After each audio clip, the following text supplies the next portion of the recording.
The ranks of the Moonies is at it again. This time he's picking off young members of a church group in Miami Beach, a group that has had its share of problems with the law and the Internal Revenue Service. Newswatch reporter Richard Schlesinger found the group is irate over this latest attack.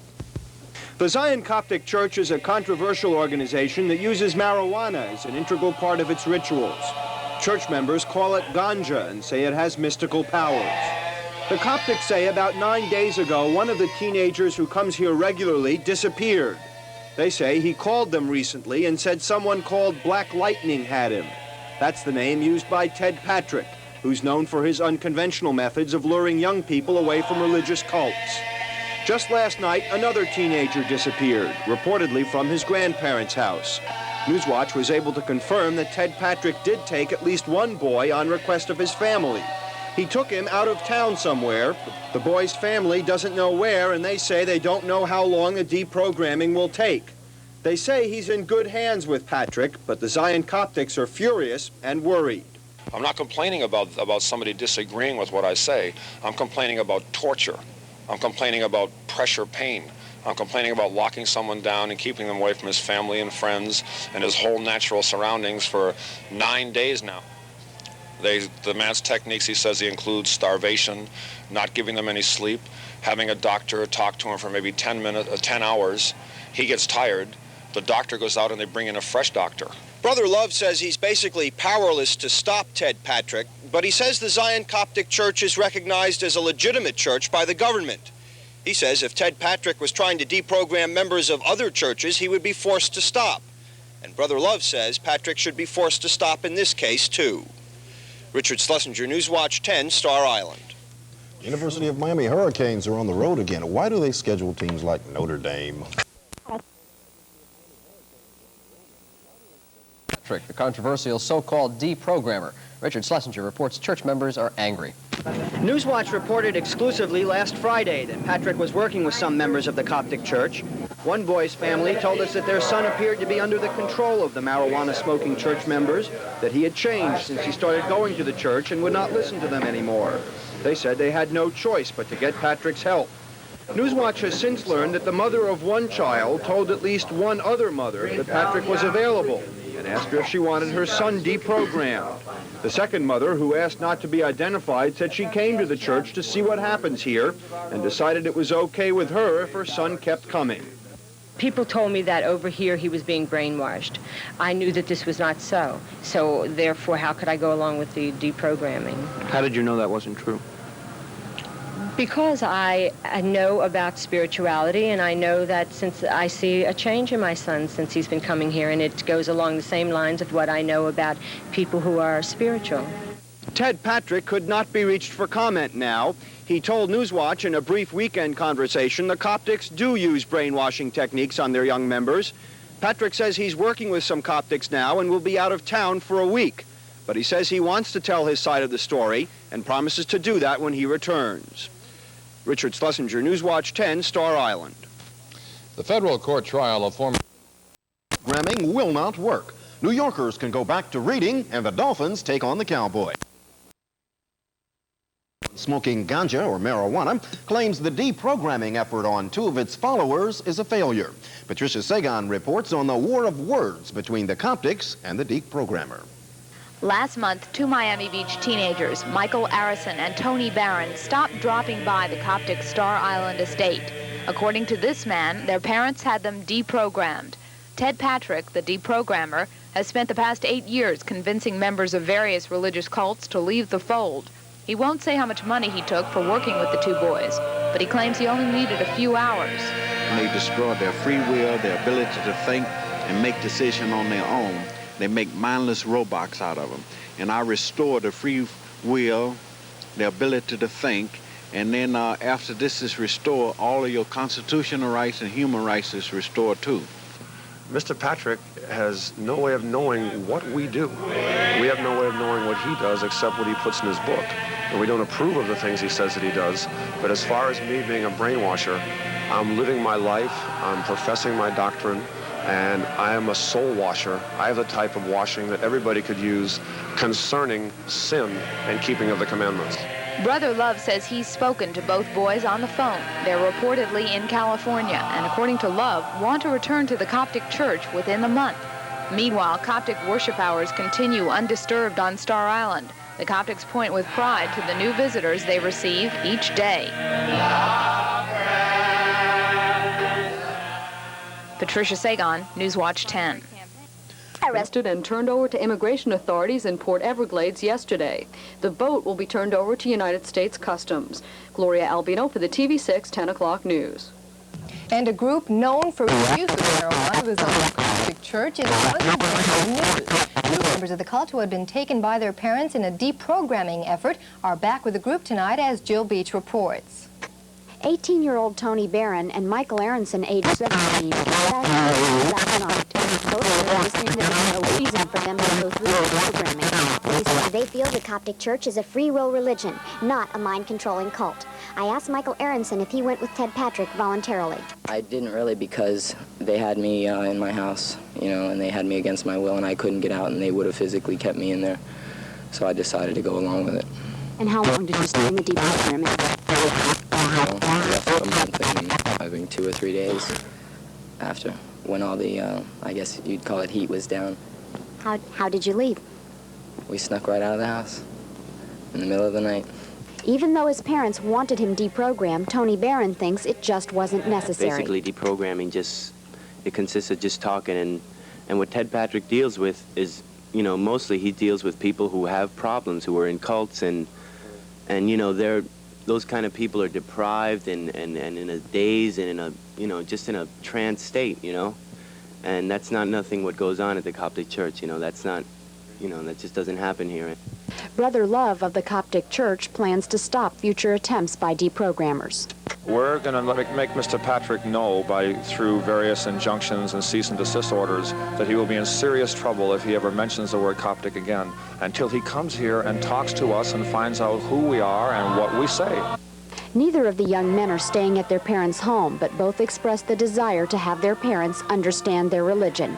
Jill Beach for the TV6 10 o'clock news. Patricia Sagan explains. Tony Barron and Michael Arison came home to Miami Beach Friday. The Coptic Church paid for their plane tickets. Last month, their families hired this man, Ted Patrick, to apply the techniques he's used for the past 8 years on them. He was convinced he'd successfully deprogrammed them. He took them to his home base in California and told them the marijuana-smoking Coptics had taken away their free will. The boys say they were willing to listen to Patrick, but felt he was the narrow-minded one who wouldn't accept their faith in the Coptics. They say he tried to get them to think sin was healthy. I believe you can't brainwash the truth, and, people will tell me it's not the truth, and we'll just, have to see. The methods they used didn't work. They never came close to working. My parents are convinced that I was deprogrammed after the 3 days, and I think that Brother Love programmed me over the phone or through hypnosis or something, but that didn't happen. You see, because the first 2 hours that I was reasoning with this guy, Ted Patrick, I realized that it was a lost cause. How does it feel to be back at the church? It feels good. I'm where I want to be. Mainly, of my own free will, nobody controlling me or telling me what to do. I didn't have to come back here. And when I first came back to Miami, the first thing I did was talk to my father. The boys want to be able to live at home and still worship at the Coptic Church on Star Island. But they are living with friends because they're afraid their parents will have them taken away again from Brother Love, the church leader. Early Sunday evening, the Coptics say Michael's parents did come by with the Strategic Investigations Unit of Miami Beach Police. They searched the mansion for Michael, but did not find him. Later, at his Miami Beach penthouse, the boy's father, Ted Arison, refused to come to the door for an interview. When I asked about his son, he told me, "I have no son." Patricia Sagan, Newswatch 10. A 54-member Cuban murders. A controversial religious sect here in South Florida has 2 of its own members back tonight. Patricia Sagan has details. Tony Barron and Michael Arison came home to Miami Beach Friday. The Coptic Church paid for their plane tickets. Last month, their families hired this man, Ted Patrick, to apply the techniques he's used for the past 8 years on them. He was convinced he'd successfully deprogrammed them. He took them to his home base in California and told them the marijuana-smoking Coptics had taken away their free will. The boys say they were willing to listen to Patrick, but felt he was the narrow-minded one who wouldn't accept their faith in the Coptics. They say he tried to get them to think sin was healthy. I believe you can't brainwash the truth, and, you know, people will tell me it's not the truth, and we'll just, you know, have to see the methods they used didn't work. They never came close to working. My parents are convinced that I was deprogrammed after the 3 days, and I think that Brother Love programmed me over the phone or through hypnosis or something, but that didn't happen. You see, because the first 2 hours that I was reasoning with this guy, Ted Patrick, I realized that it was a lost cause. How does it feel to be back at the church? It feels good. I'm where I want to be. Mainly, you know, of my own free will, you know, nobody controlling me or telling me what to do. You know, I didn't have to come back here. You know, and when I first came back to Miami, the first thing I did was talk to my father. The boys want to be able to live at home and still worship at the Coptic church on Star Island. But they are living with friends because they're afraid their parents will have them taken away again from Brother Love, the church leader. Tony was raised as a Catholic. He used to be an altar boy. Michael was Jewish, and he celebrated his bar mitzvah. But they say they found happiness with the Coptics because it is too difficult to live a life without sin in the outside world. Patricia Sagan, Newswatch 10, Star Island. Police across the state are on the auto racing for over 20 years. And the first race trifecta out at Biscayne Dog Track tonight was a 138, good for $154.80. And that'll do it for sports. I'll be back later with the answer to the sports quiz. Right now with more news, here's Larry. Thank you, Dan.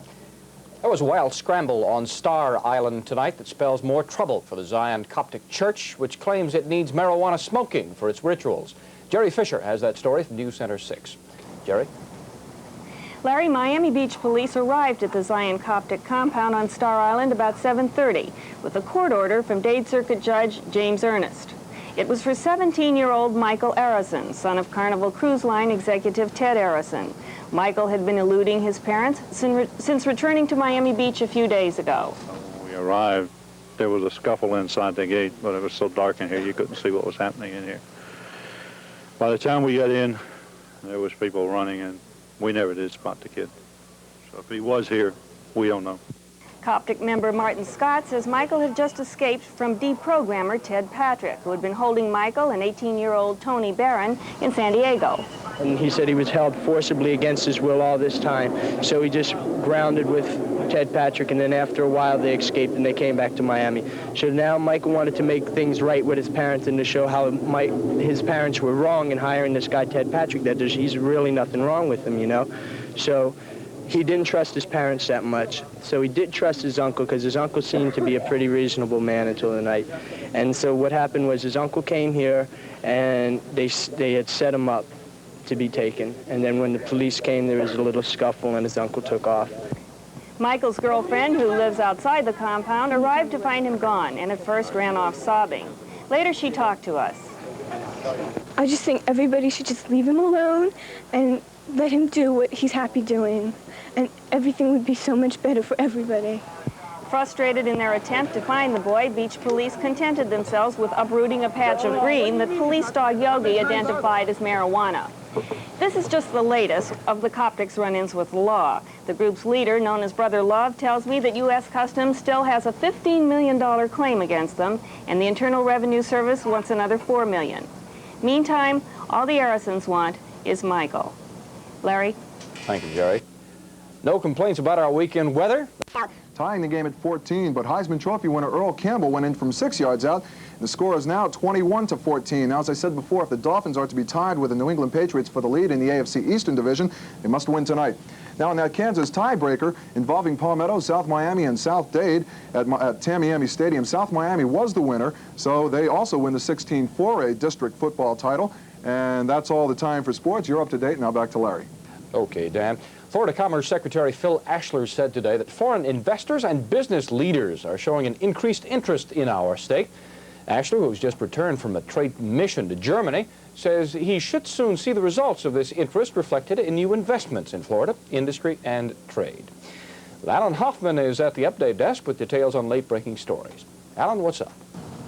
Well, Larry, on that green plant that was seized at the Zion Coptic campground compound tonight, Lieutenant Smith of the Miami Beach Police tell us that the chemical test did confirm that the plant was marijuana, but the dog apparently did not. The dog Yogi walked through 2 or 3 plants apparently that were marijuana, but he was apparently confused because the marijuana was still on the ground, and because of the dew at night, that even confused him more. He's trained apparently to test out the dry stuff. Lieutenant Smith says no charges have been placed, and that's up to the Dade State's Attorney's Office. City of Miami Police report that a man was shot at 436. Richest men on Miami Beach. Robin Lloyd reports.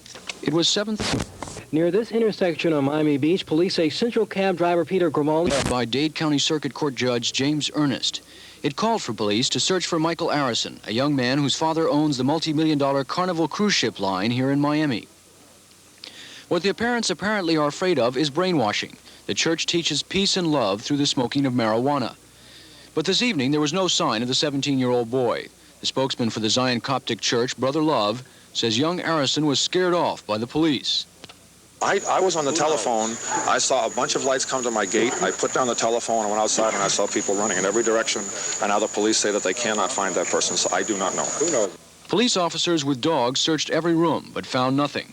We have the dog now checking the building, and as soon as he's finished there, then we're going to leave. Did you actually see him at all? No, it was very dark in here.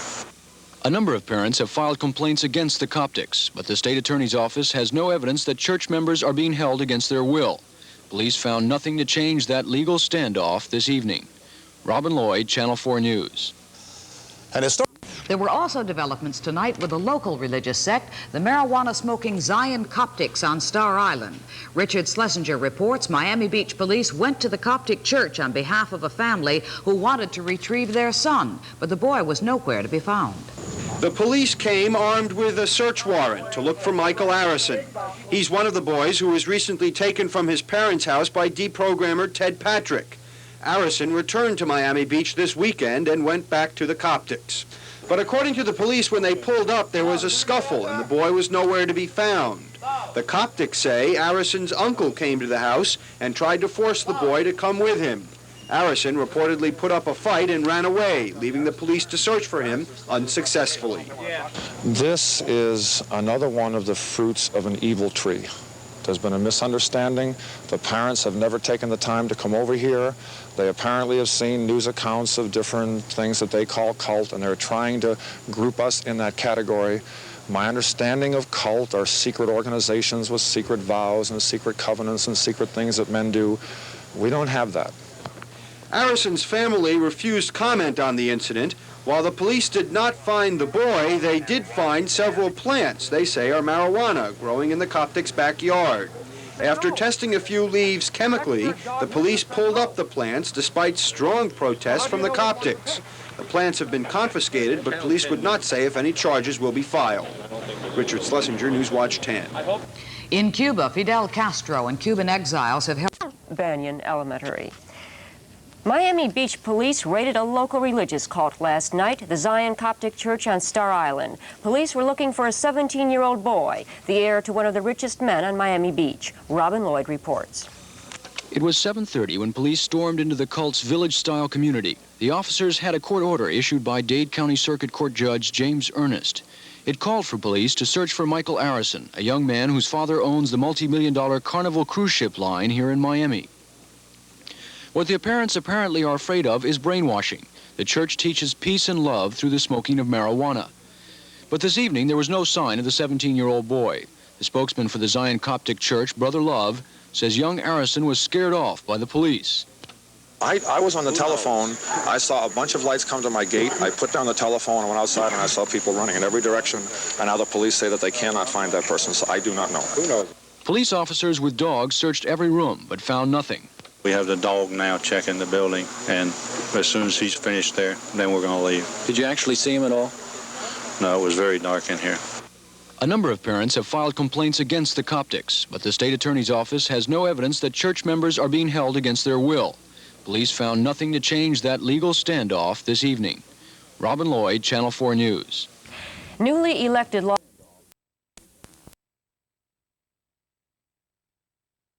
Cult camp. Notre deprogrammer Ted Patrick in Miami charges religious cults with destroying the U.S. And Castro continues his talks with Cuba. David Browning, CBS News, San Francisco. Noted deprogrammer Ted Patrick says he urged Congress to act against the People's Temple as far back as 1973, but without success. Patrick is in Miami in an effort to deprogram 2 young members of the Zion Coptic Church on Miami Beach. Ben Stone has a report. There is chanting 3 times a day at the Zion Coptic Church. It is that chanting, plus the use of their holy sacrament, marijuana, at all their services, which sets the Coptics apart from the mainstream of American life and at the center of the growing controversy over cult religions. Cults of all kinds have come under harsh scrutiny since the revelation of the activities and bloody finish of the People's Temple in Guyana.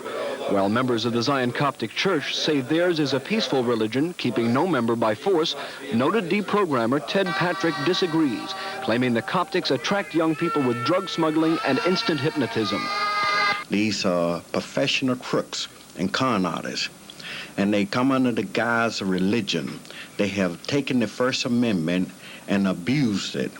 They use it for a license to kill, to have one of the biggest drug rings in the world, and to lie, to cheat, and do everything under the sun, under the guise of religion. In response, members of the Zion Coptic Church charged Ted Patrick with attempted brainwashing and vehemently denied they are guilty of anything. If you want to learn about the Coptic Church, you would have to either come and talk to me or at least talk to the FBI, the Miami Beach Police, and the Dade County State Attorney's Office. They have some knowledge because they've shown us the respect to come and visit us. Brother Love and other members of the church say the door is always open to those who want to learn about their religion. Ted Patrick says cults are destroying this country and that Congress should take steps to shut them all down. Ben Stone, Channel 4 News. Miami today who knows a lot about religious cults. Nor was he surprised, Wayne, by the number of deaths in Guyana.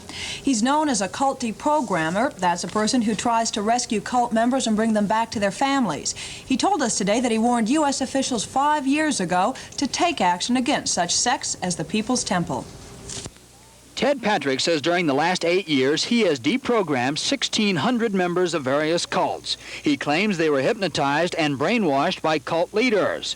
One of those, he says, was his own son, Michael, who at the age of 14 was a member of a cult in San Diego. Patrick says he deprograms people simply by making them think, challenging the doctrine of their organizations. He is paid up to $6,000 per individual. And he says with the number of cults today, there is a need for more people like him.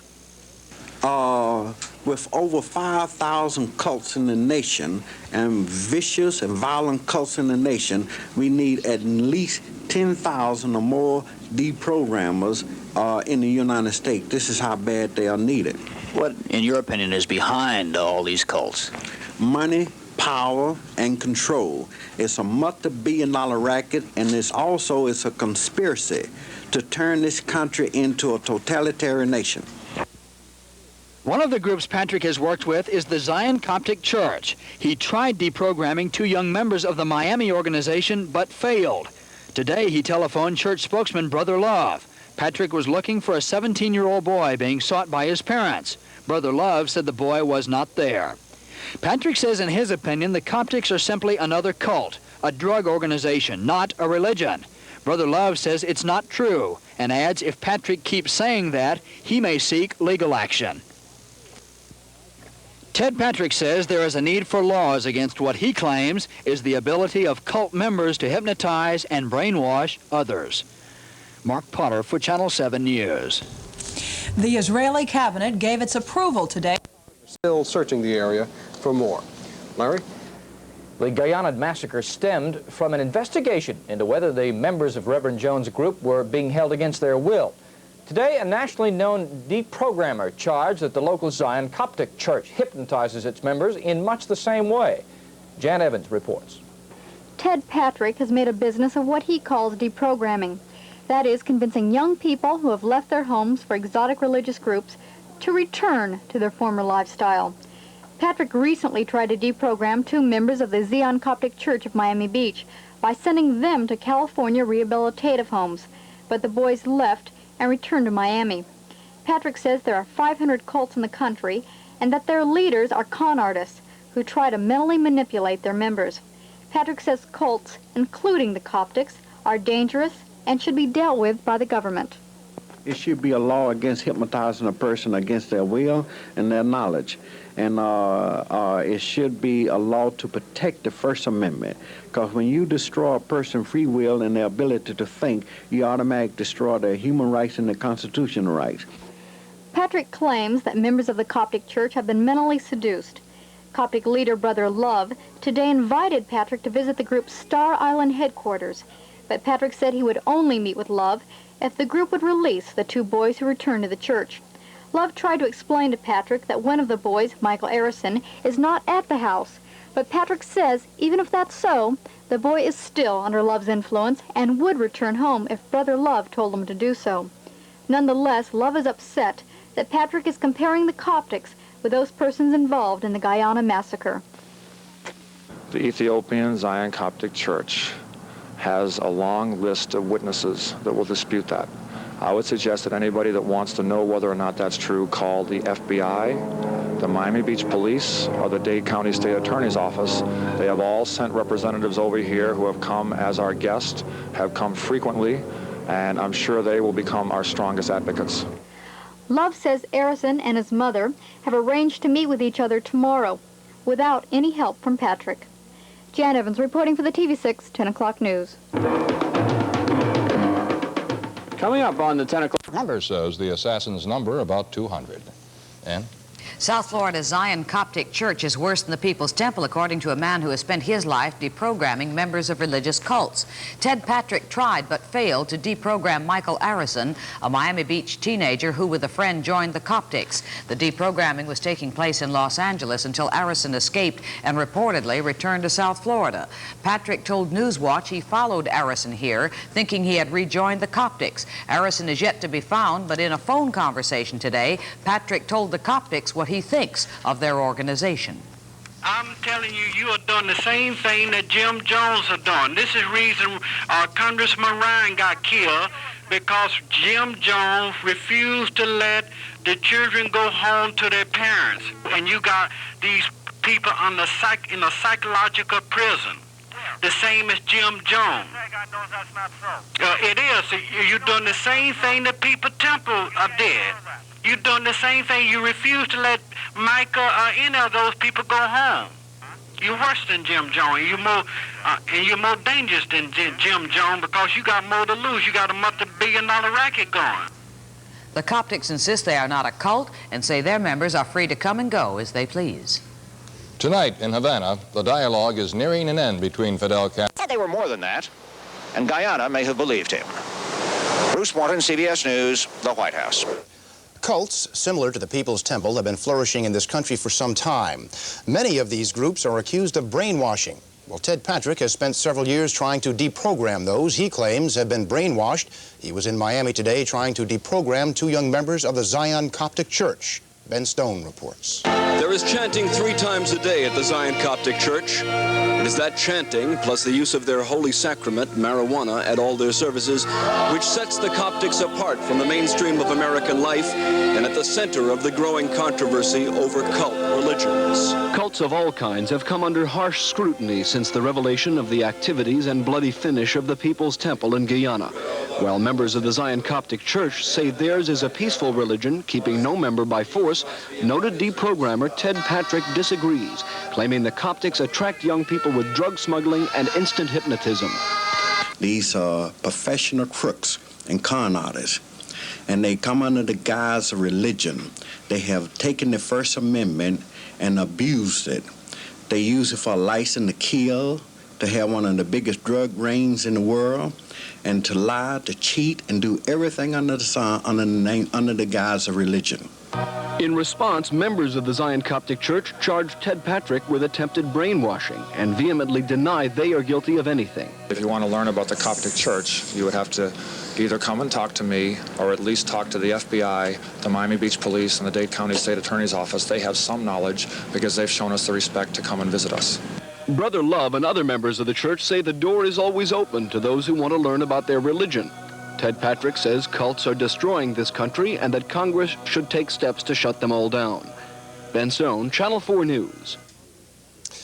Nicaraguans tonight are bracing for more. Police say the search yielded a number of items, including several audio tapes. A local religious cult, the Zion Coptic Church, is having problems of its own with the law, in this case with the zoning ordinance. Jan Evans reports. The headquarters of the Zion Coptic Church is located at 43 Star Island near Miami Beach. The church is housed in a huge mansion that has 2 additional houses on the grounds. Next month, County Court Judge James Rainwater must decide if the owner of the house, Sister Jackie Town, is guilty of breaking a zoning ordinance. Leonard Glick of the State Attorney's Office says he has evidence that proves Town is violating a zoning ordinance that restricts residences on the island to members of one family. Glick says more than one family lives in Town's house.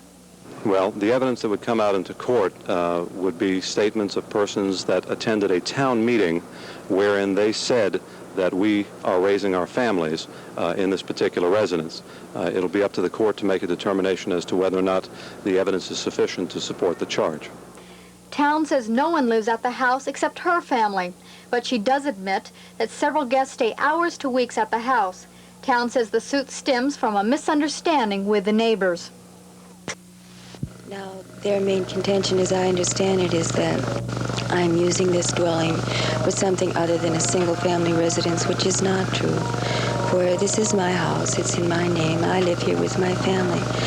The thing that they don't comprehend is the principle of Christian charity, which I am bound to uphold because of my belief, and that is that you have to have something to give everyone. You have to love your brother and sister as yourself. Town says many people come and go from the house because prayer ceremonies are held there 3 times a day. If the state wins the zoning battle, Town could be fined $1,000, but she says a fine will not change her lifestyle. Glick says if Town does ignore a court ruling, all he can do is begin the legal process all over again. Jan Evans reporting for the TV6 10 o'clock news. The 10 o'clock news has learned that mass last night announced the body was indeed that of Jones, thus dispelling reports the religious leader might have ordered a stand-in for the death ceremony. The identification was made through fingerprints. Ann? The emotional struggle between a local religious cult and a well-to-do Miami Beach family over their teenage son has taken a new turn. Newswatch reporter Steve Croft says the parents seem to have the upper hand, at least temporarily. This is 17-year-old Michael Arison. These pictures were taped last week after he returned to the Zion Coptic Church from Nevada. Michael's parents, trying to break the Coptics' influence on their son, had sent him west to be deprogrammed. Michael Arison has gone home of his own accord, at least for the time being. He showed up at his parents' Miami Beach penthouse yesterday for Thanksgiving dinner. Today, the Arisons declined to talk about the homecoming and wouldn't even say whether Michael was still there. They did say that he's no longer with the Coptics and that everything is fine. The Zion Coptics, a controversial religious sect that considers the use of marijuana a sacrament, acknowledged that Michael had gone home. We haven't heard from him. We do understand that he hasn't been allowed to make any telephone calls to the church or to anyone else, and that we haven't heard anybody that has directly spoken to him. We're praying for him now, and we know that in time, our faith will see him again. The Coptics say Michael may have been drugged or maybe back in the hands of California deprogrammer Ted Patrick. They say their only concern is that Michael reconcile his differences with his family. The Coptics claim they just want to be left alone. Their lawyer, former Dade State Attorney Richard Gerstein, has obtained a court order blocking the Miami Beach police force from coming onto the grounds to search for Michael Arison. They're clearly unhappy with all the publicity they've gotten in the wake of the murders and mass suicides in Guyana, and they say the media has been irresponsible in comparing them to the People's Temple. The Coptics liken it to shouting fire in a crowded theater. Steve Croft, Newswatch 10 on Miami Beach. 15-year-old Lester Enriquez convicted. That's true, Wayne, but he... And one local religious group, the Zion Coptic Church, is still part of an ongoing controversy. Last week, a young convert, Michael Arison of Miami Beach, returned to the group after an unsuccessful attempt by his parents to deprogram him. Today, the 10 o'clock news learned he may have been admitted to the psychiatric ward of a local hospital. Jill Beach has details. Late this afternoon, an employee in the admissions department at Mercy Hospital confirmed Arison is a patient there. Checking further, sources told me his parents apparently admitted their son about 24 hours after he returned home from the Zion Coptic Church in a deal negotiated by 2 Miami Beach policemen, the church, and Arison's family. Today, when I called the psychiatric ward, I was unable to speak with Michael Arison and was told his phone calls are restricted. But last Saturday, he talked with me the day after he escaped his deprogrammer, Ted Patrick. I didn't really, because they had me in my house, and they had me against my will, and I couldn't get out, and they would have physically kept me in there. So I decided to go along with it. And how long did you stay in the deprogramming? Well, I left a month and I think 2 or 3 days after, when all the, I guess you'd call it, heat was down. How did you leave? We snuck right out of the house in the middle of the night. One of those involved in negotiating the return of Arison to his parents on Thanksgiving told me he didn't think Michael belonged in a psychiatric ward. He said when he talked Arison into going home, the boy's head was clear, and he thought the placement of Arison in the hospital was a breach of faith by Arison's parents. Mr. and Mrs. Arison could not be reached for comment. Jill Beach for the TV6 10 o'clock news. He acted in self-defense. Ralph?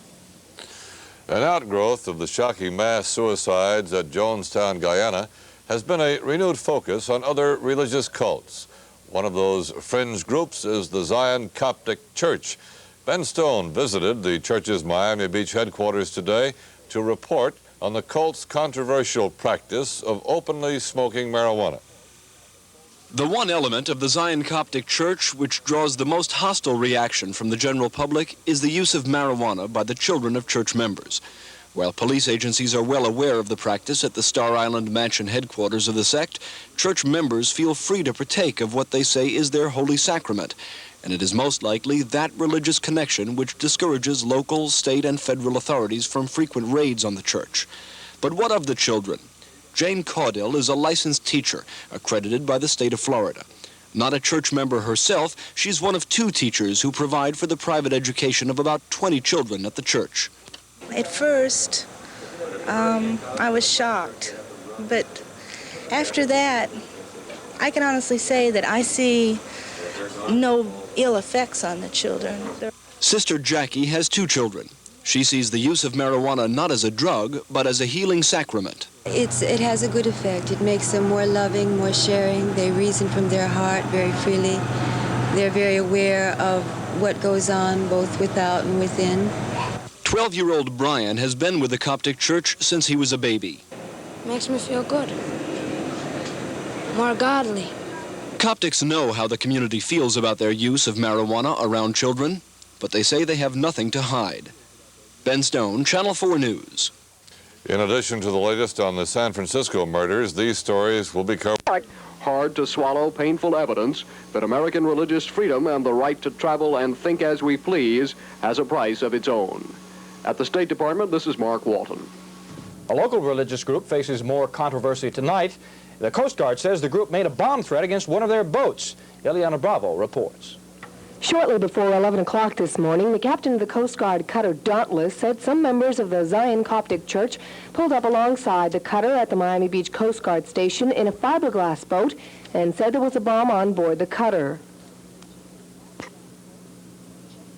Our crew members, you better get off of there before that thing goes down. This sounded like a bomb threat to us, and we treated it accordingly. We notified those people who were supposed to in a case like this. But Zion Coptic brother Michael Cullison, who was operating the small boat, tells a different story. Cullison says he took some of the children for a ride in the boat and merely passed the Coast Guard station to see what was going on. As I was backing out, I looked behind me and I saw a small Coast Guard launch coming up behind me, and I didn't really think anything about it because, we've seen them over here before, so I just kept backing up. And he said he was going to do a routine boarding. He said, "Good morning, how you doing? I'm going to do a routine boarding on your boat." And I said, "What for?" And he said, "Well, our commanding officer had a report of a threat of somebody who said that they were going to try to blow up the Dauntless." A Coast Guard launch followed Cullison back to the Coptic's house at Star Island and, after searching the Coptic's boat, handed him this paper. The document states that the Coptic's boat was found to be in compliance with all regulations. But as far as the bomb threat goes, Coast Guard officials will take the Coptics to court for committing a federal offense. Ileana Bravo for the TV6 10 o'clock news. And coming up, more Cubans are expected into Miami this... ABC News, Dover Air Force Base. There was a confrontation between the United States Coast Guard and the Zion Coptic Church on Biscayne Bay today. The Coast Guard boarded a small boat owned by the religious sect on Star Island, but this time the boarding had nothing to do with marijuana. The Coptics openly smoke marijuana as a religious sacrament. The Coast Guard claims the small boat passed the Coast Guard cutter Dauntless today and yelled to crewmen that there was a bomb on board. The Coast Guard apparently didn't consider the warning serious enough to warrant a search, but it did dispatch a crew to check out the Coptics' craft. After some heated remarks, the Coptics produced a fire extinguisher and 2 life vests, thus passing inspection. The Coast Guard called the incident a case of disrespect. The Coptics called it harassment. Glenn? 3 more members of the Cuban exile delegation. Cost per passenger will range from $25 to $30. Back on November 20th, Miami Beach police raided the Zion Coptic Church on Star Island to search for the son of a well-to-do Miami Beach family. While at the Coptic residence, police discovered 10 large marijuana plants, which they seized. Today, attorney Richard Booth, on behalf of the Zion Coptic Church, filed suit in the county clerk's office against the city of Miami Beach. The suit asks that the Beach Police Department return the trees and that they not be destroyed. From a legal standpoint, it's comparable to the police taking the wine used during communion in the Episcopal Church, the Catholic Church, that type of situation. What's the monetary value of what was taken? It's alleged to be incalculable because it is a holy sacrament, but for purposes of establishing the jurisdiction of the circuit court, you had to allege that its intrinsic value was in excess of the jurisdictional lower limit of the court. That's the way I phrased it. What is that limit? Well, I think it's $2,500. Governor Askew has called a special 3-day session. Miami Beach police in a raid, and some Dania residents raised money to help a family involved. $1,000 City of Miami Beach handicap. The Zion Coptic Church, located on Star Island, has filed suit calling on the Miami Beach Police Department to care for marijuana plants seized in a raid on the church's headquarters. The Coptics claim the pot is a sacrament and the plant should be returned. We are a peaceful people. I don't want to go into anybody else's house and trouble anything they have. We don't want anybody to come into our house and trouble the things we have. Most of all, our sacrament. Most of all, something that we consider to be the prime ingredient in our medicine chest. It appears the Coptic Church is also being investigated for possible child abuse incidents. A social worker for the State Department of Health and Rehabilitative Services was at the Coptic's Star Island home today looking into abuse complaints. Connie, a move to help protect the elderly was turned down today. Public openly smoke marijuana as part of their services. Today, attorney Richard Booth filed suit in the county clerk's office to get the beach police to return those plants because, say the Coptics, they are a church sacrament. The Drug Enforcement Agency put on display today a catch of weapons seized in separate raids in Dade and Broward counties. 8 men were arrested and charged. The American dollar fell lower on European money markets today. Co-pilot Rio Diego was able to get out of the wreckage and was pulled to shore by a rescue team. Diego is listed in guarded condition at Baptist Hospital. The body of the still unidentified pilot has not yet been found in the lake. Police say they have no idea why the aircraft plunged into the lake. Wayne? Updating an earlier story, a representative of the Dade State Attorney's Office investigating an anonymous tip of child abuse at the Zion Coptic Church today said he could find no evidence of abuse. Recapping other developments, 8 men were arrested in South Florida today on a 21-count federal... Ileana Bravo for the TV6 10 o'clock news. And the director of the National Urban Coalition warned today millions of elderly persons will be forced out of their lifelong city neighborhoods at an increased rate without plans to ease the impact of the administration's anti-inflation drive. Carl Holman says programs to do that may not even be funded next year by Congress due to budgetary cutbacks. Coming up, the Zion Coptics prepare for battle against Miami Beach police. Details when the 10 o'clock news continues. She's wearing the new soft shoe. 1,000 money-saving hours. See it, believe it. Save hundreds only at Dade County's Young Men with the Olds idea.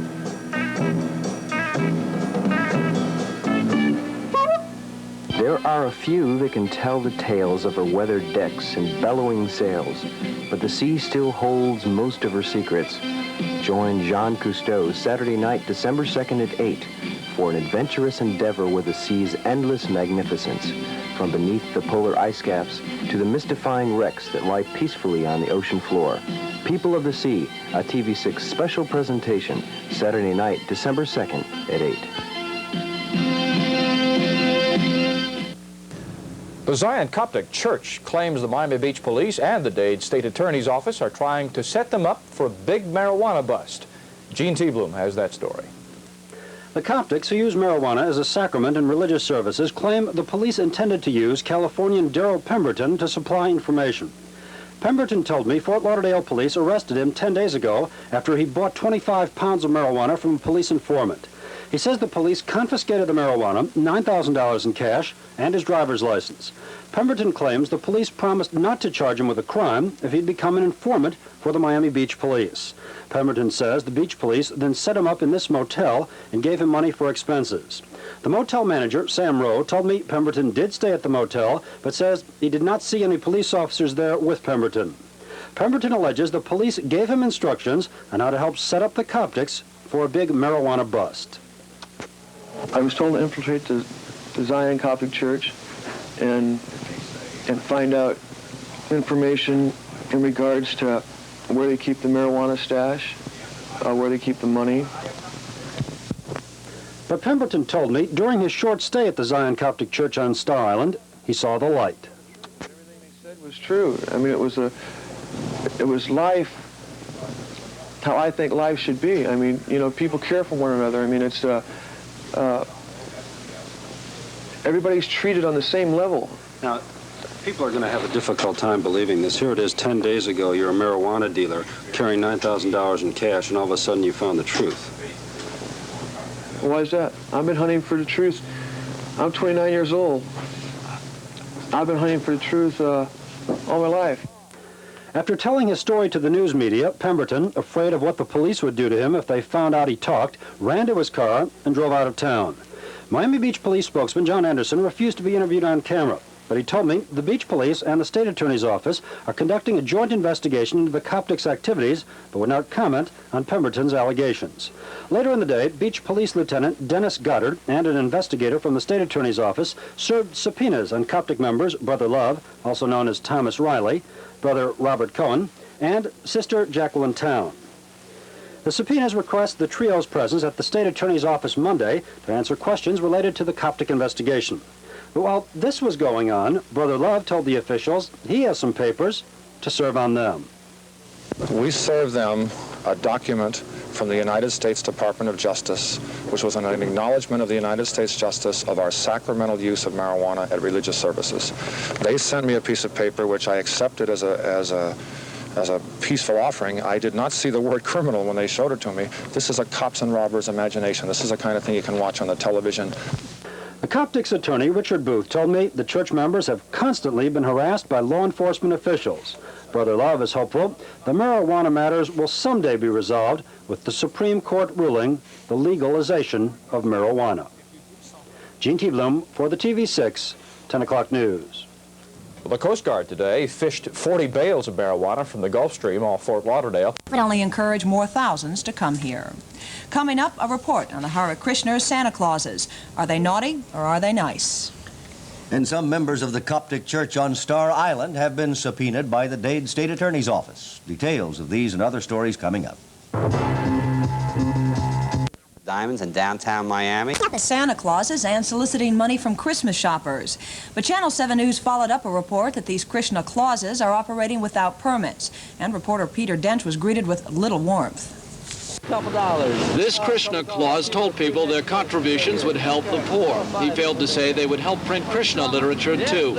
And the man would only tell us he was from the ISKCON temple. You know, cameraman Hank Fanmiller and I went to that temple and found a fake Santa Claus, little love, and lots of hostility. Oh, just take your camera and get out. Listen, Get I'm telling you. I said get out of here. Listen, sir, I want get out of here. I want to know what the Get Santa out of Claus here. stuff is all about. You have to leave. Get this guy out. I want you to tell me what this camera stuff is, okay? You tell me what this camera stuff is, okay? Let's go. I didn't come to be violent. I want you tell me what the heck is going on, man. You tell me what the heck is going on. Hey, come on. Just get out. Keep rolling. Roll this camera, okay, man? Let's go. Just go. Just roll that camera, okay? Come on, Hank. Come on. Come on, Hank. Come on. Just go. We are leaving. We were, needless to say, unable to get any of our questions answered today at the Hare Krishna Temple. Such questions as whether any money collected by the Krishna Santa Clauses went to helping the poor and needy. Still, Assistant State Attorney Bob Brown says religious groups are protected by First Amendment rights. If they thought they were giving for some religious purpose at this time of the year, some religious charity, and if in fact the money they gave is going for such a purpose, that would not be a crime. Brown added it would be difficult to prove theft by deception against the Krishna sect because some of the money might feed the poor. And while refusing to answer questions, the Krishna sect insists their cause is the love of God, and that's answer enough. In South Dade, Peter Dench, Channel 7 News. And Wayne, there's another religious cult under investigation. It's the Coptic Church on Star Island, Connie. A 29-year-old California man, a frequent visitor to the church, admitted to Coptics that he was acting as an informant for Miami Beach police. Miss Town, this is your copy. This is your subpoena. It's not true. Yes, I'd like to present you with this paper. This. Yeah, let's get on with this. This is your subpoena, sir. This bids you to be at the State Attorney's office Monday, December the 4th at 6 o'clock in the evening. To see Mr. Hank Adorno. Right, to testify about the living God, the God that you can't escape. That's Peter. And partake of our sacrament with prayer. Carl Swanson. See this paper we present to me? Pemberton told producer Martha Cotton that he was forced into acting as an informant by the police and now plans to do a disappearing act. To the Coptic Church, find out where they keep their marijuana. They've told me they keep large amounts of money in different drawers to find out which house or whatever, where they keep the stash at. In other words, they keep large amounts. Like they told me briefcases full or whatever. Miami Beach police have refused comment. Later this afternoon, 3 of the 11 subpoenas were served on members of the Coptic Church by a representative of the Dade State Attorney's Office and a member of the Miami Beach Police Department. An attorney for the church members said those who receive subpoenas will cooperate. 3 members of the church are scheduled to talk with the State Attorney's Office Monday. Connie? A consumer watch charges. The Dade County State Attorney's Office today served the leadership of the Miami Beach-based Zion Coptic Church with a subpoena. The state wants to question the marijuana-smoking members about a number of complaints lodged by church neighbors on Star Island. An attorney for Brother Love, the head of the church, says his client will cooperate. 2 more separate marijuana hauls today by Florida lawmen. Tonight, the Coast Guard escorted into its base a boat loaded with about 5,000 pounds of grass. 9 men were arrested. This was the 100th marijuana-laden vessel of the year seized by the Coast Guards. And in Port Everglades this evening, Coast Guard cutters arrived with numerous bales of marijuana. They fished out of the Atlantic Ocean this afternoon. No boat was found, nor were any people aboard. Whether the bales were tossed from a sinking boat, one fleeing authorities, or were simply dropped for pickup isn't known at this time. Meanwhile, the federal government announced tonight that it will let New Mexico distribute marijuana to cancer chemotherapy patients for control of pain and nausea. It will be the first state in the country allowed to do so. A spokesman in Santa Fe says the first shipment of federally produced marijuana will be sent to New Mexico from the National Drug Abuse Center on Monday. The Middle East peace talks will resume.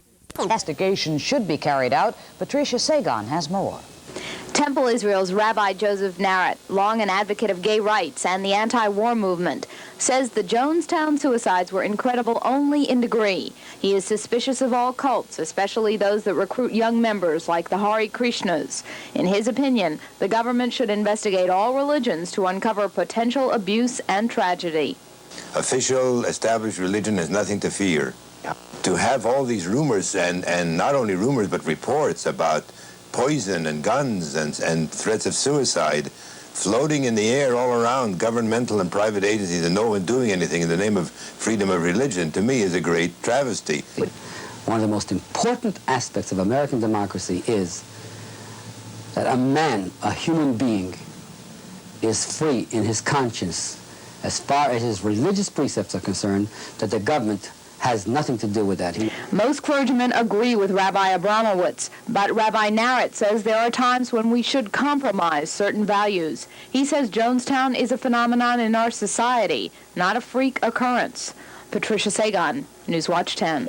And Illinois, who voted themselves a whopping pay increase. A promise from the Zion Coptic Church. Back in a moment with that. It makes Arnold one of the world's most respected bakers. Spokesman for the Miami Beach-based Zion Coptic Church said today that persons under 18 years of age will not be admitted to the sect's Star Island house unless accompanied by their parents. The church, which uses marijuana as a sacrament, is the target of complaints by citizens in the neighborhood of its headquarters. Brother Love, the leader of the sect, says the new rule is designed to head off claims that marijuana is used to lure youths into the Coptic Church. Everyone who eats food... Forget their baptism. Al Gordon, Channel 7 News. The Miami Beach-based Coptic Church has responded to criticism with a new policy aimed at keeping youngsters away from the Star Island Temple operated by cult members. According to a spokesman, no one under 18 will be admitted without a parent. Monday, Channel 7 News will begin a week-long look at the members of the Ethiopian Coptic Church who claim marijuana is their sacrament. Lifestyle reporter Mark Lundner and reporter Vic Walter combined talents for this examination of the Coptics' lifestyle and some of the legal problems confronting the religious cult. Their series begins Monday on the Ferris Hicks Report. Our guest on Florida Forum tomorrow. Today's section in the Miami Herald. Nothing makes food come alive like food today. Another Miami Herald exclusive. The Zion Coptic Church on Star Island is tightening up its membership policy, reacting to charges by outsiders that the marijuana smoking group is brainwashing its young members. The Coptics are now imposing age restrictions. Well, because of a lot of unfounded rumors, because of a lot of scaremongers coming into Miami and saying things that had absolutely no foundation, because of a great misunderstanding amongst the people, we have a new policy now that no person under the age of 18 years old will be allowed to come visit us unless they come accompanied by their parents. We hope this will stop the different rumors. No one will wonder if their child is at the Coptic Church without them knowing about it. We will not allow anybody to come in, and we're posting a guard at our gate 24 hours a day to ensure that no one under 18 can come here without their parents. The Coptics say the Dade State Attorney's Office is pleased with its new policy. Cystic fibrosis.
Just think people said they don't want to clog up their court with marijuana.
Manifestation, man. Don't ask me. Look what your mouth caused.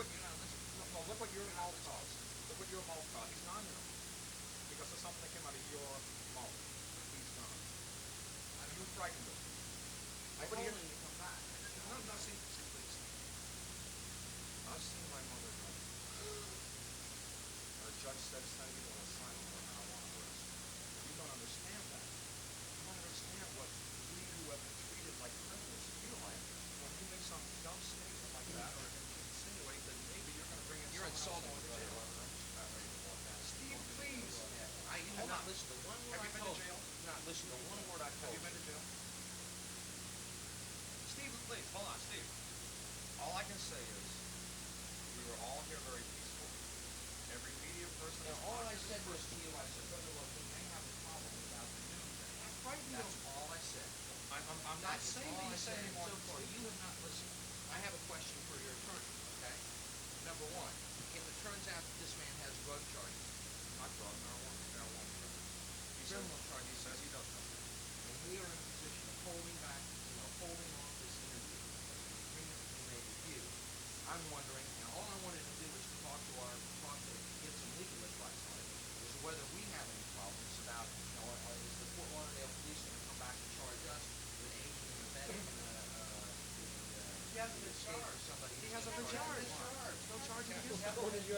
All I want to do is just talk. All I said to you is I need to talk to you about it.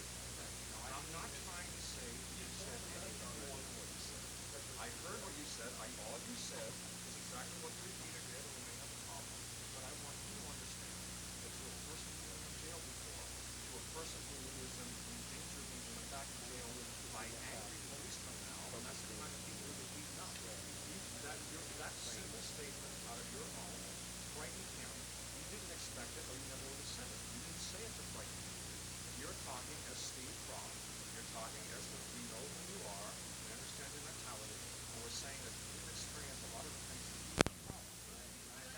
So we still have that section. Now, but you as an individual person understand that when you're talking to someone who is a marijuana user, and you mention the word Coptic, except for the Coptics who are deceived by problems, On 2020, Hawaii, a new boom industry in America's tourist paradise. It's pot biz. Hawaiian marijuana, high in quality, high in price, and a big problem for law and order. Thursday on 2020. Tonight, these stories. The home of sand and surf, poi, and pineapple has become the marijuana capital of the United States. I'm Dave Marish, and I'll take you where this year they harvested an estimated $250 million worth of Hawaiian gold. Bobby Orr. Growing out there. It's bigger than pineapples and all illegal. Right after this message. Story, or a dope story, or drug story. You could call it a business story, because that's what Dave Marish found out when we sent him out to investigate the widespread illegality and large profits associated with marijuana growing in our newest state, Hawaii. Big business, I guess. Big indeed, Hugh. According to federal statistics, 50 million Americans have smoked marijuana, and close to 20 million do so regularly. That accounts for a $10 billion a year annual market. Right now, only about 5% of that market is supplied by American pot farmers, but that's changing fast. Homegrown cash crops of marijuana are important to the economies of rural California and Oregon, West Virginia, Kentucky, Florida, and Missouri. But by far the biggest profits are from the annual marijuana harvests out in our 50th state, America's island paradise. KKUA,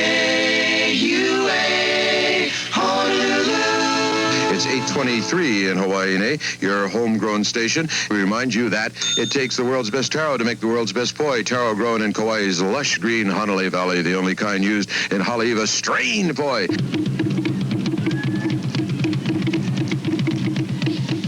Hawaii, the Pacific paradise in the United States. The beach at Waikiki may look like Times Square in cocoa butter, but most of those sidewalk or sandbox surfers are enjoying themselves. Hawaii has big waves for big board surfers and little swells for the beginner. It has pineapples in 40-acre fields that can make a hill look like a sleeping reptile, and sugar cane in thick, impenetrable walls that become green oceanic waves from the air. All the guidebooks can tell you about this, but probably it would be your bellhop or cab driver who tell you what else is happening in Hawaii. Perhaps he'd mention Maui Wowie or Kona Gold or Puna Butter or Nepali Poison. Those are the brand names for Hawaiian homegrown, the most expensive marijuana grown in the Western world. The valuable vegetable. The natives call it pakalolo, and it grows equally well in a sunny cane field or a muddy rainforest. And while Hawaiian sugar sells for 15 cents a pound, illegal homegrown Hawaiian marijuana now brings $100 to $200 an ounce on the street in Honolulu, and more than that on the mainland. If official police estimates are right, marijuana's become the biggest agricultural product in this state, with an annual harvest of more than $250 million. Yep, you could say it. Money grows on trees around here.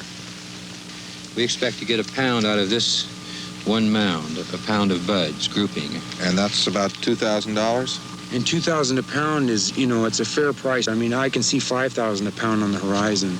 How large a scale did your dope growing build itself up to finally? Well, at the peak, it was at probably $250,000. The marijuana crop here is the major unsubsidized agricultural crop, and it's run on a free enterprise, entrepreneurial cottage industry kind of approach. It's the bastion of free enterprise, and it is able to take care of itself without having to have the government come and bail it out. I mean, we grow the finest marijuana in the entire world here. Quality. If you're ever down on the leeward side, Bakalolo will tickle your feet. The hallucinogenic qualities of marijuana come from the plant's content of tetrahydrocannabinol, THC. Hawaiian marijuana is very high in THC. The taste and aroma of pot, growers claim, come from the environment in which the plants grow. One Hawaiian grower claims the fruit trees that surround his pot patch make for a sweet smoke. Something makes for a sweet price. Colombian marijuana might fetch $400 to $600 a pound in New York. The farmer's market price for Hawaiian weed is 3 to 4 times that, while a New York customer would pay up to $3,000 for a quality Hawaiian pound. Such bucks, growers claim, are not just the free gifts of a generous geography. Growing high-class marijuana, they claim, is a matter of constant care and considerable science. To make the plants more potent and to bush them out, we let a series of 3 leaves grow, get well established, and then we take off the 4th set. This in turn brings the potency of the plant up and gives you a higher volume of buds because you're creating a bush instead of a single stalk. Who farms Hawaiian marijuana? It could be almost anyone, farming almost anywhere. They grow in the jungles of the backcountry and the backyards of Honolulu. I had a heart attack, so I was confined to this backyard for about 6 months. So I started getting into it a little bit deeper. How many have you been growing? I don't know, it's hard to say, man. I grew quite a bit of weed in this backyard. A bit of backyard marijuana can supplement a small income. Bigger patches can support whole colonies of families. I came from California, Southern California, and I came over here for a vacation last year, and I haven't left. And I'm with my family, and I'm into buying some land pretty soon, and it's a whole new life for me. I studied law on the mainland. I'm not a dummy. I just got off on this. Another grower scene was cottage industrial. How many plants did you wind up tending? The most I ever took care of was about 150 plants. And how big a space does that represent? Where did you have 150 plants? We grew it indoors. In a greenhouse? Mm-hmm.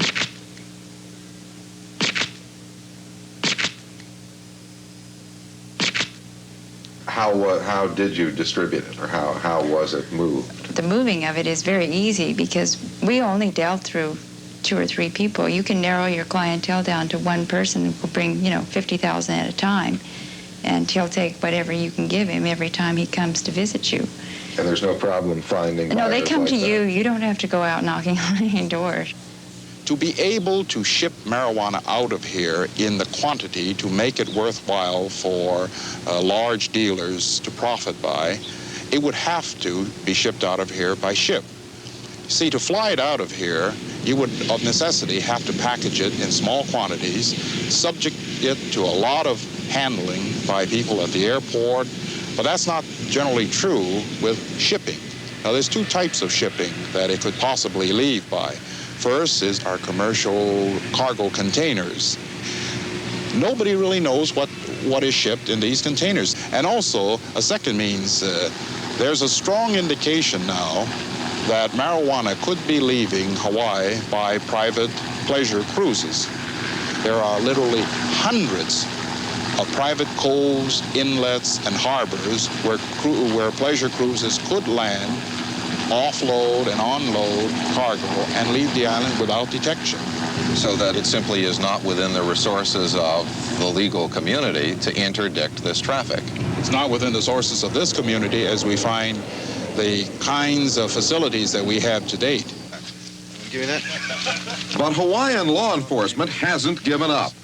That's why a visit to a pot patch is a top-secret operation. We had to gear up for a hike to a hard-to-find corner of some hard-to-get-to country. Admiral Byrd started this way, huh? This is from an album by Mr. Rick Berman, Busted. You know what I mean? You understand what I'm talking about?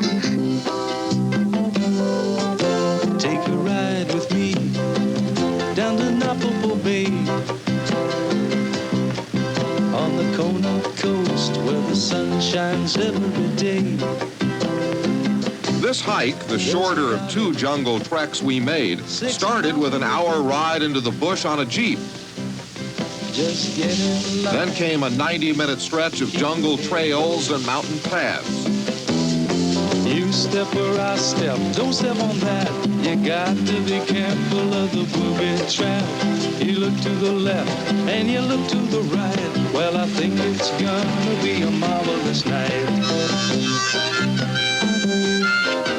Reporter Lowell Bergman and I slid along crags, clambered over rocks and trees, cursed thorns, and sank in mud. Our guide, the gent with the long gun, shows his weapon to discourage potential pot rustlers, but he uses it more frequently to poach wild pig or deer on which he feeds his family. That's the kind of country you wander in to find hidden pot patches.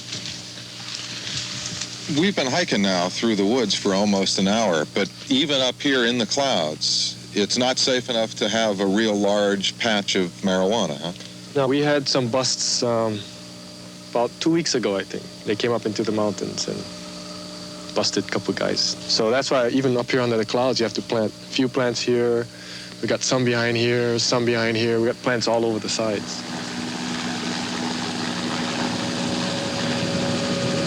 Neither clouds nor cover can completely shield marijuana from helicopter raiders.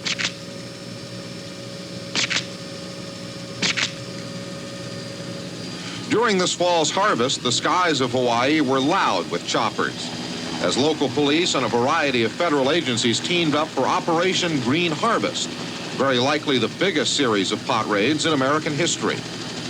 Most of the manpower was local, but by far the lion's share of the money underwriting the August to October operation was federal. Green Harvest cost a minimum of $250,000, and that's not counting a $3 million police helicopter destroyed apparently by accident.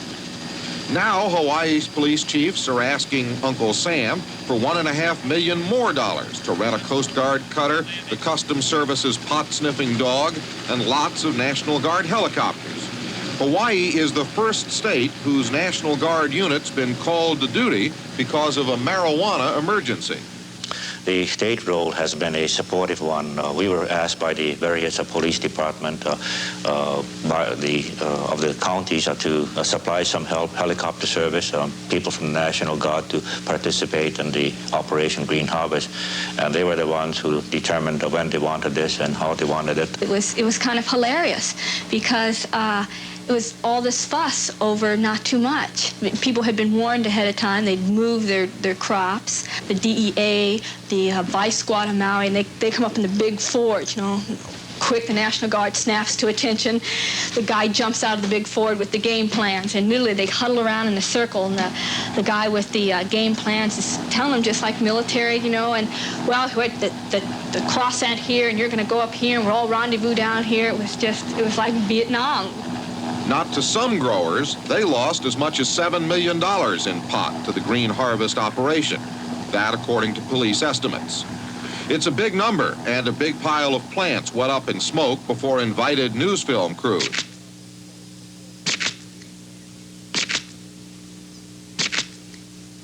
But what was the real impact of all this? Almost no growers were arrested. Almost all fields, police admit, were either replanted or moved to safer ground. Almost all pot farms and farmers are still in the business. How would you rate the success of Operation Green Harvest here? Well, I would say that we probably got about 20%, and that's being very pessimistic. Optimistic. Left, face. Pistols, draw. So police enforcement has put few growers and few fields out of operation, but it has driven up the price of illegal marijuana. And the high prices and heavy confiscations, growers claim, may have produced a harvest of corruption. Sometimes, say sources close to the dope scene in Hawaii, confiscated marijuana will disappear only to reappear a few days later for sale on the street. There's no arrest. I mean, there's no way of anyone knowing how much was taken. And then if there is an arrest, you go to court and you'll find out that you're only charged with about a third of the total weight of what was really taken. You're saying then that some local police officers are confiscating and then reselling rather than simply confiscating and burning marijuana? Yes, we're saying that. We're saying that. We're saying more than that. If you are a grower and you know when you have to harvest, there's a certain time that all the growers harvest, and you're in Honolulu one weekend and there's no marijuana, no buds, and this is what the connoisseurs are after, and this is where the money is. There's no buds. No buds because they have not been harvested It's not time yet, okay? Green harvest starts 3-4 days after green harvest begins, which is just enough time for buds to dry. There's buds in Honolulu. Still no grower has cut early, but there's buds in Honolulu. The only people with buds are the local police. People who are in the marijuana scene will look at every means they can get to discredit the police operations. But isn't it true that this department lost something on the order of 800 pounds of confiscated marijuana? Yes. It was our evidence room at that time when we moved to the new Haleakala station. Patrol section was burglarized. Subsequently, we installed the burglar alarm. I think that these are a lot of street talk, street rumors, and a lot of it very political. Do you know what happens to the marijuana after it is uprooted? No, I don't. When you get into this stage, there's no way, when you start picking up pounds and pounds and tons of marijuana, that some of that isn't going to walk away with the police, or isn't going to walk away with some of the people that are involved in it. There's just no way that's going to happen. And what does that do? That puts the police in harm's way. And you shouldn't do that. It is ludicrous, and worse than that, it's hypocritical for politicians to force policemen into a situation in which they know that some of their colleagues are going to be involved in circumstances where inevitably corruption is going to take place. Third watch, 10, hut. Follow. Both police and growers say violence is increasing around the Hawaiian marijuana trade. Operation Green Harvest turned up few weapons and met with virtually no resistance, but police displays still show weapons caches discovered at the airport or booby traps left near pot patches. Some of these pictures are years old, but the pot rustler's rip-off kit shown here is right up to date. These are the tools of pot thievery. Some growers now talk of defending their dope with guns. Most of them shun the violence, which they claim has been increased by this fall's law and order escalations. Landing in your yard, for instance, landing people with weapons in your yard. With an unmarked helicopter, with unmarked civilians, and not wearing uniforms, carrying heavy weapons, forcing people out of their houses, pointing these weapons at women and children. Anytime you have a crop like that growing out in the open that is very valuable, you are going to have violence. People are going to try and steal it or take it by force. And that, I think, is the problem. And any focus that's put on the police by saying the police are responsible for making it a serious problem, I think that's a dodge. I think what the people really want is legalization of marijuana, and that's what they should go after, and that's what they should try to get. And their complaints about illegal searches and seizures, I think, are just a smokescreen. A semi-precious baby, don't get stoned again. Mama, your semi-precious baby stoned again. If there be a legal smokescreen, lying behind it is a potentially fiery political issue. How much is pot enforcement worth in police equipment and manpower? How much is it worth in court time or jail time? Is marijuana worth arresting someone over? Does economic warfare of confiscation produce positive or negative results when the national marijuana market is at least $10 billion a year? Some dedicated law officers are waiting for American society to make its wishes clear. We're caught in the middle. We have a large segment of the community that thinks it should be legalized. We have another segment of the community that thinks it shouldn't be. In this conflicting situation, we're presented with a problem which is beyond our control. That's Rick Berman and the boys from the Big Island and something called Busted. I wonder what that record's all about. Let's say it again. Guy Paul is not the only police chief with this problem. Marijuana farming is a multi-million-dollar-a-year business in at least half a dozen mainland states, and that number's growing. And law enforcement seems more and more overmatched. Today's marijuana prohibition does not stop up to 20 million regular American pot smokers, or 9 out of 10 American pot smugglers. And so far, at least, it hasn't shut down many American pot farmers either. In Hawaii, at least, stepping up law enforcement did not cut down on marijuana smoking or dealing. Both police and growers say the effect on marijuana farming has been slight and probably temporary. But there is evidence that 3 things have increased: corruption, violence, and the price of marijuana. Hugh? And that price would surely be less if it were legal, wouldn't it? Yes, I think that's a safe assumption. Did you get any reading as to the extent that old organized crime is involved in the traffic? In Hawaii, only on the fringes, although there's an assumption that the longer the business increases and becomes more lucrative, the more organized crime will be involved. Obviously, though, growing it, dealing it, moving it implies organization, so that you could say that almost everybody in the trade is a fairly well-organized criminal. And that might represent a force that would seek to help keep it illegal, wouldn't it? It'd be to their advantage. They make money from it. Thank you, Dave.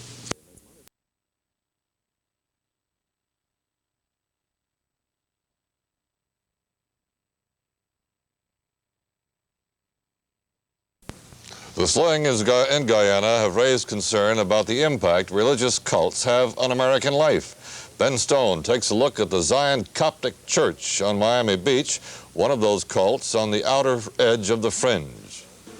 The Zion Coptic Church on Star Island preaches a gospel of peace and love. Its holy sacrament is marijuana, smoked openly by all members. 18-year-old Tony Barron of Miami Beach had been coming here for about 4 months before making a commitment to the church. His parents were desperately worried, especially when he gave up his chemotherapy treatments for cancer. So they hired Ted Patrick, a well-known deprogrammer. Tony is now back with the Coptics. I was home one night, and my mother came with him, and they just came through the door and physically took me out of there, you know. So I just, kind of went along with them for a while until things cooled off, and then I left. While Assistant State Attorney Robert Hertzberg understands the concern and desperation of Tony's parents, he personally doesn't condone the deprogramming process. I think it's wrongful for a person to take another by force and attempt to interject that person's feelings into the other person's mind, whether it's with the parents' consent or not. The spokesman for the Zion Coptic Church, who calls himself Brother Love, says his group is nonviolent and isn't a fanatic cult. So Brother Love says deprogramming isn't very effective on its members. The Bible says if you live by the sword, you will die by the sword. And I've got 10 million examples from Hitler and all the rest right down to prove that to you, that it is foolish to live violently. You can only do that for a time until someone more violent than you comes by and quashes you. While a number of parents have filed complaints against the Coptics, the state attorney's office has as yet no evidence that church members are being brainwashed or held against their will. So if a member is over 18 years old, there is nothing the authorities can do. Ben Stone, Channel 4 News.